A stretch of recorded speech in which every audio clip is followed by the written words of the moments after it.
Bem-vindos a mais um vídeo do canal Conhecimentos da Humanidade. Hoje eu quero bater um papo com vocês a respeito do narcisismo.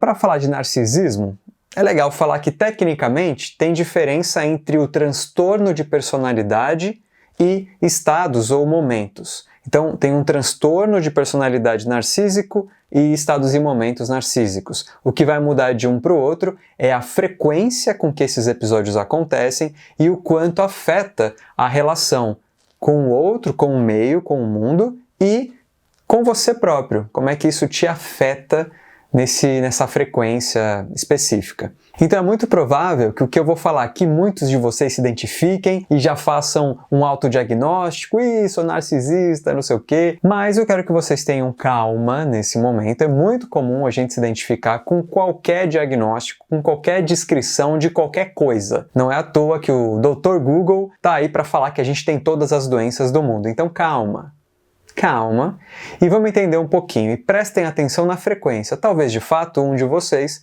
tenha uma tendência a fazer muitas dessas coisas com muita frequência e que de forma a influenciar muito nas relações. Nesse caso, vamos olhar para isso com muito amor e carinho. O nome narcisismo ele vem do mito greco-romano, na verdade, de Narciso e Eco. Esse casal, inclusive essa história tem aqui contada no canal, e ele fala de uma relação bem antagônica, no sentido de Eco é aquela que foi castigada, é uma ninfa que foi castigada e só repete o que os outros falam. Então só lida com o conteúdo de quem está fora, não se atendo aos conteúdos internos. Enquanto Narciso só é interessado em si mesmo, a ponto de quando ele se vê refletido ali nas águas, ele fica obcecado a tal ponto de se transformar nas plantas que ficam ali na margem das águas, né? Rio, lago e tal. Então, Narciso só lida consigo próprio, enquanto Eco só lida com o que é dos outros. Então, Eco também tem uma questão de desarmonia, assim como Narciso. Mas, nos dias de hoje, é mais frequente encontrarmos narcisistas, estamos numa sociedade mais ou menos narcísica, que é relacionada com Eco, né? Aquela que repete as coisas dos outros. Esse transtorno de personalidade narcísica está presente no DSM, que é o Manual de Distúrbios Mentais. E vou tentar resumir bastante, simplificar bastante o que então ele é caracterizado. Quais são as características de uma pessoa com esse transtorno?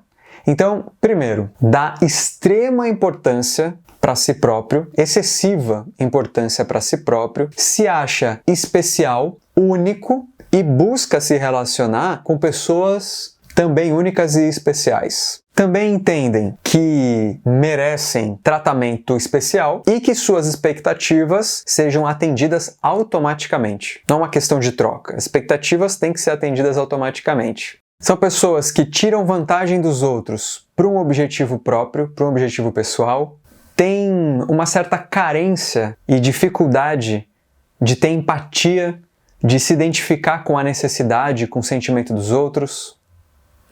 É uma pessoa que tem bastante inveja, e aí um parênteses meu, essa inveja muitas vezes é entendida como competição. Então, é uma pessoa com bastante inveja e também acredita que está sendo invejado com bastante frequência. Aquela pessoa tem inveja de mim, a pessoa quer o que eu quero, quer o meu cargo, quer não sei o quê, também levando a essa competição. E para finalizar, é muito comum que essas pessoas se comportem com arrogância e insolência. Então eu estou aqui mudando algumas palavras, resumindo, mas essas seriam as características de uma pessoa com um transtorno de personalidade narcisista pelo DSM. Mas além disso tem outras coisas das características que a gente consegue perceber também. Essas pessoas são charmosas e envolventes, mas ao mesmo tempo são frios e distantes. Acabam sendo insensíveis muitas vezes. A gente vai falar disso já na parte da dinâmica, né? Como que essas pessoas se relacionam com o meio. Mas, além disso, se preocupam bastante com a aparência. Sendo que qualquer defeitinho que ela encontre em si própria, cicatrizes, marcas, manchas, qualquer coisa assim, é visto com muita atenção, há uma valorização dessas coisas, e aí não é raro e buscar um procedimento estético, médico, cirúrgico para consertar aquele defeito. A imagem tem que estar à altura dessa superioridade. A forma com que essas pessoas também se relacionam com elogios e críticas são bem característicos. Então, quando se tem um elogio, nossa, há uma satisfação, uma coisa extrema, uma vivência extrema daquilo, e quando há crítica, nossa, traz infelicidade, tristeza, angústia, aquela coisa toda também com muita intensidade. Ninguém quer ser criticado, mas qual é o grau de relação que você vai ter com essa crítica? O Léo traz uma reflexão sobre isso muito interessante, mais do que uma reflexão, um aprendizado que ele carrega e já falou pra gente algumas vezes aqui, que quando a gente está no caminho do autoconhecimento e já reconheceu conteúdos nossos, um tanto de conteúdo, a gente passa a não ser tão influenciado emocionalmente pelo elogio ou pela crítica. Se alguém elogia a gente, legal, essa pessoa está percebendo um aspecto meu, tá de repente se influenciando por isso, bacana, legal. E aí, inclusive, esse elogio pode não ter a ver com a gente. A pessoa tá vendo algo em nós que nós nem somos, mas tá bom. O que a pessoa tá fazendo com aquilo é mais dela do que meu, fala mais sobre ela do que sobre mim. Ao mesmo tempo, as críticas também são a mesma coisa. Se alguém falar algo de mim que eu não reconheço, das duas uma, ou eu ainda não reconheço, ou de fato aquilo não faz parte. Então, qualquer uma das duas coisas, eu não deveria também deixar o controle da minha vida na mão de uma crítica. Eu vou prestar atenção, vou ver se é isso mesmo, vou tentar reconhecer, iluminar para ver se isso realmente é coerente. E se for, trabalhar naquilo. E se não for, tá bom, é a visão da pessoa, diz respeito sobre ela e nem tanto sobre mim. Já uma pessoa narcísica, essas intensidades na relação com o elogio ou com a crítica. E justamente por isso que as relações estabelecidas por uma pessoa narcísica é de benefício. Pode nem ser consciente, mas qual benefício que eu vou ter nessa relação? E justamente pela questão da inveja, o benefício por si só não é o suficiente para a pessoa ficar satisfeita. Então, por conta dessas competições, dessa inveja, há constantemente, junto com a insatisfação, queixas, a pessoa critica a relação, enche o saco, sempre a relação nunca está boa, é sempre um problema. E tudo isso é bastante interessante. Eu vou começar a falar da dinâmica psicológica, a dinâmica psíquica que existe, mas olha só, já começa a ver os problemas aqui, os paradoxos. É uma pessoa que se sente superior e que não precisa de ninguém, Eu me basto, mas precisa do elogio, sofre na crítica, a aparência é importante, o defeito é negado ou é deixado como um problema. As relações são de benefício, mas sempre há uma crítica. Então, a gente começa a ver que, na verdade, isso tudo é uma grande ilusão, ou melhor dizendo, é uma defesa por alguma coisa. E é justamente disso que eu quero tratar agora, da dinâmica psíquica do narcisismo. Antes da gente continuar, eu quero te convidar a conhecer o nosso sistema de apadrinhamento, que é como a gente apelidou o apoio que você pode dar ao Conhecimentos da Humanidade. A gente continua postando vídeo, tendo as nossas frentes de comunicação, de conteúdo para vocês. Vocês podem ajudar a gente com R$10 até quanto vocês quiserem. Funciona como uma mensalidade, você pode cancelar a qualquer momento, mas você tem recompensas dependendo do nível de apoio que você nos dá.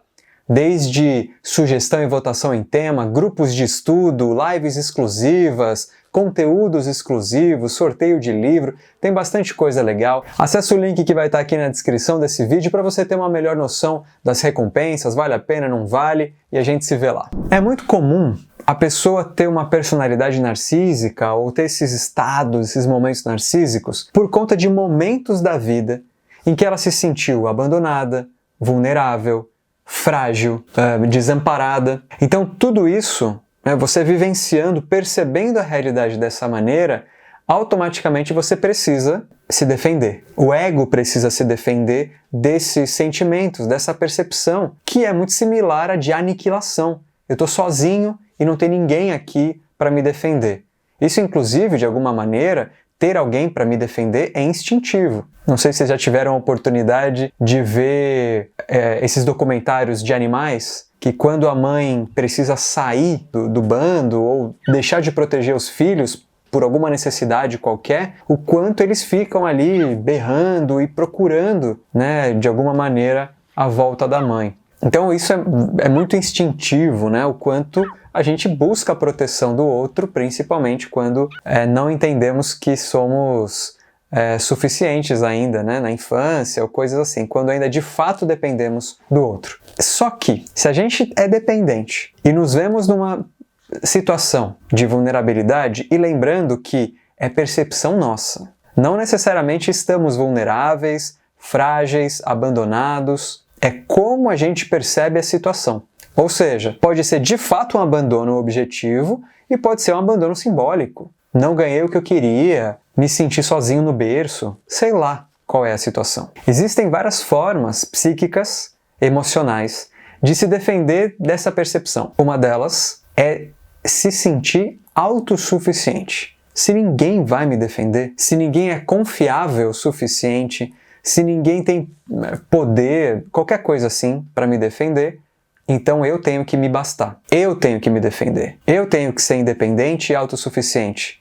E aí meio que há uma possibilidade de equilíbrio. É como o psiquismo tenta se equilibrar. Eu tô aqui me sentindo vulnerável, não, eu me defendo. E aí nasce um padrão, né? Nasce um complexo dentro da psicologia analítica, uma ferida narcísica. Mas essa dinâmica ela é tão conflituosa, interna e externamente, que para eu me sentir autossuficiente, independente, eu preciso do outro para depreciar. Então não é que eu sou autossuficiente, vou pro alto da montanha ou faço qualquer tipo de atitude que de fato prove por A mais B que eu não preciso da sociedade, que não preciso. Não é isso. O narcísico, ele se mantém na relação com o outro, depreciando o outro, para comprovar para ele próprio, consequentemente para os outros, de que ele é esse independente, esse autossuficiente. Então eu distrato o outro, sou arrogante, sou grosso, o que for com o outro, e portanto estou por cima. Sou superior. Só que vamos lembrar que o outro e o mundo em geral, nesse caso os conteúdos escondidos é o de vulnerabilidade, inclusive a gente pode fazer um paralelo ali com pessoas não confiáveis. Então eu estou frágil, eu estou vulnerável aqui e assim por diante. Então o outro não merece ser especial como eu por conta disso, então eu projeto essas coisas nele. Então as pessoas são representações minhas. Se eu afasto essas pessoas, se eu deprecio essas pessoas, eu estou afastando, depreciando os meus próprios conteúdos. E, portanto, quanto mais eu faço isso ao longo da minha vida, menos possibilidade eu tenho de assimilar isso como um conteúdo meu. De fato me relacionar com a pessoa. Lembra que uma das dificuldades é a empatia? A empatia é justamente a representação de assimilação com um conteúdo meu. Se eu finalmente consigo entender o que a pessoa está passando, eu consigo simbolicamente entender o que está passando internamente. Claro que isso não é, super objetivo, passa por símbolo, por representação, mas é muito interessante essa forma. Eu busco outro para depreciar, só que esse outro sou eu próprio representado ali. Se eu deprecio e se eu afasto, eu não assimilo. E aí temos um ciclo vicioso que a gente precisa parar para se relacionar com isso, para dialogar com esse padrão. E a partir do momento que eu afasto, nego e etc., vem mais frustração e mais inveja. Porque todo conteúdo que é nosso e que não é reconhecido, pela natureza que temos psíquica, esses conteúdos querem ser reconhecidos. E a gente continua não permitindo, por conta do padrão já criado. Então, se a gente vê no outro, a gente vê inveja. Se a gente vê no outro, a gente vê frustração de expectativas não atendidas, de me colocar como superior, com admiração e assim por diante. Então, frustração e inveja é algo bastante constante. E então nós chegamos na parte mais crítica do narcisismo, o aspecto destrutivo do narcisismo. Geralmente ele acontece quando começa a ficar muito evidente a minha dependência por alguém, por alguma coisa. Se eu sou autossuficiente, se eu sou o suprassumo, se eu sou fodão e eu começo a perceber que eu não sou, ou que eu sou dependente, isso vai mexer em toda a estrutura. E aí, imediatamente, um alerta é apitado psiquicamente e a parte destrutiva aparece. Isso é expresso de duas formas. Uma forma quase que mais simbólica da destrutividade e outra parte mais objetiva. A parte mais simbólica diz respeito ao desprezo. Por exemplo, Eu percebo que eu sou dependente sim de alguém, emocionalmente, afetivamente ou qualquer outra forma de dependência mais material. Eu desprezo o mundo, eu desprezo as pessoas e me torno uma pessoa muito distante, muito indiferente, até podendo parecer uma pessoa introspectiva ou antissocial ou qualquer coisa assim. Na verdade, eu desprezo o outro porque o outro não me interessa. Simplesmente. Se eu não sou empático, agora eu viro praticamente apático, né? Essa é a impressão que dá. Então esse é um jeito mais simbólico, causa problemas importantes nas relações, mas ele não é tão crítico quanto a outra forma de destruição que pode chegar às vias de fato, que é muito mais objetivo. Eu não consigo lidar com a dependência. E se a dependência fica evidente, eu prefiro morrer a aceitar a minha dependência. É claro que isso é inconsciente. Então você tem tendência ao abuso de drogas. A pessoa não entende, às vezes ela está numa outra pegada e de repente começa a se ver abusando de drogas, se colocando em situações muito destrutivas, outros tipos de abuso, outros tipos de situação destrutivas, podendo até tendência suicida sim. Então é importante ficar atento a isso. E dessa forma fica claro então que tem dois tipos de pessoas narcísicas nesse sentido. Umas que são insensíveis, que não conseguem aprofundar no próprio conteúdo, que querem distância do mundo, que ninguém consegue enxergar para elas, tratar elas do jeito certo e assim por diante. E as pessoas hipersensíveis, que vão ver tudo como um problema, vão ver tudo como uma crítica, que qualquer coisa que aconteça vai para o extremo. Então, muito cuidado, preste atenção se você se enquadra, se faz sentido. Aqui não é um vídeo técnico, médico, puramente psicológico para você se basear em diagnóstico, mas é mais um alerta. Porque a nossa sociedade hoje é bastante narcísica, pensa bastante no eu próprio, nos seus próprios conteúdos e deixa o coletivo de lado.